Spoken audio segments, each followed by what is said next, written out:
तो बाप ने कह दिया है ये जो काम विकार है और उसके पीछे पीछे और भी विकार, माने टोटल 5 विकार।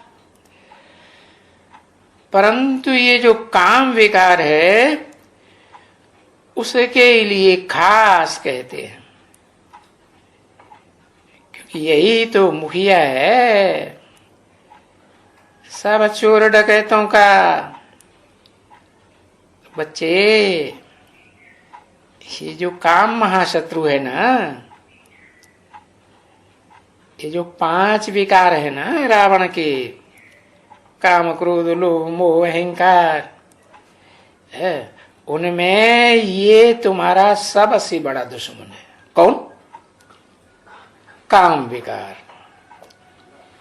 ये तुमको आदि मध्य और अंत दुख देता है।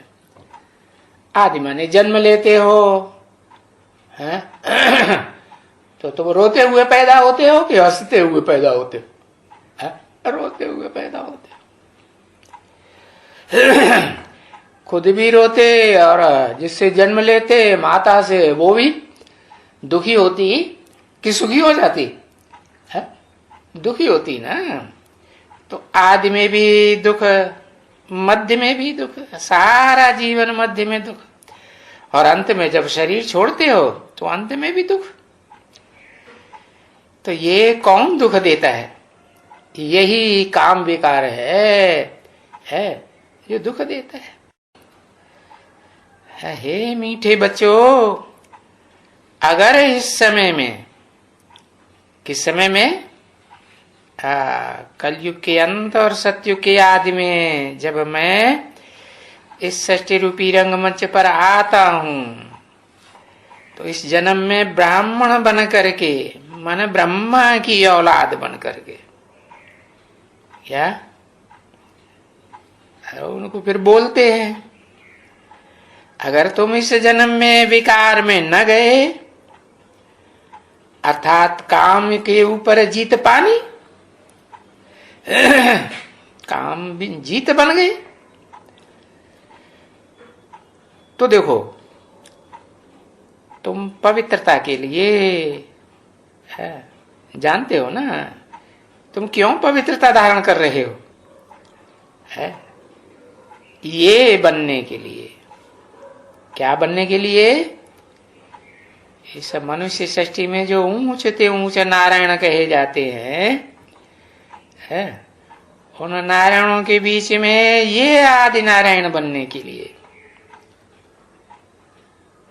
तो तुम यहां आए ही हो। किस लिए आए हो? इसीलिए आए हो, नर से नारायण बनने के लिए। कि नर से प्रिंस बनने के लिए आए हो? नहीं, जो नर से प्रिंस बनते हैं वो तो अगले जन्म में बनेंगे, और तुम तो नर से नारायण इसी जन्म में बनते हो। तुम ये आदि सनातन देवी देवता धर्म की स्थापना करने के लिए तुम आए हो। कहाँ आए हो? यहाँ बाप के पास। तुम ये आदि सनातन देवी देवता धर्म की स्थापना करने के लिए आए हो ना, तो वहां जो पावन चाहिए ना, तो पावन बनना पड़े। तो ये पुरुषोत्तम संगम युग है। कैसा युग? जिस युग में पुरुष रूपी आत्मा जो है वो उत्तम ते उत्तम आत्माओं के बीच में उत्तम आत्मा बने। उससे ऊंची उत्तम आत्मा और कोई होती ही नहीं। तो इसमें पुरुषोत्तम संगम युग में तुमको पावन बनना है। ये है पुरुषार्थ। ये पुरुषार्थ कर करके बनना है। तो जब तलक बाप है तब तलक जितने पावन कल्प पहले बने थे इस सूर्यवंशी चंद्रवंशी घराने के जो भी बने थे नंबरवार पुरुषार्थ संसार, तो जरूर बनेंगे। समझा ना? तो टाइम तो लगता है ना, तो टाइम, उसके लिए बाप युक्ति तो बहुत समझाते हैं। जो युक्ति समझाते हैं उसको सहज युक्ति, सहज राजयोग कहा जाता है। सहज ज्ञान, क्योंकि अभी मुश्किल को सहज करने वाले बाप के बच्चे बने हो ना।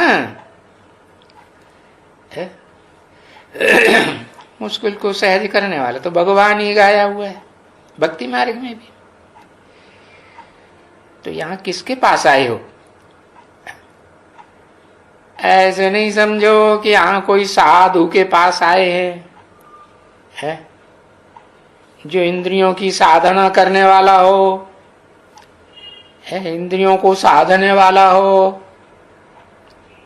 नहीं, कोई संत महात्मा के पास नहीं आए हो, है? तुम तो परम पिता परमात्मा के पास आए हो। कोई शरीरधारी के पास आए हो क्या? नहीं, तुम आए हो शिव बाबा के पास।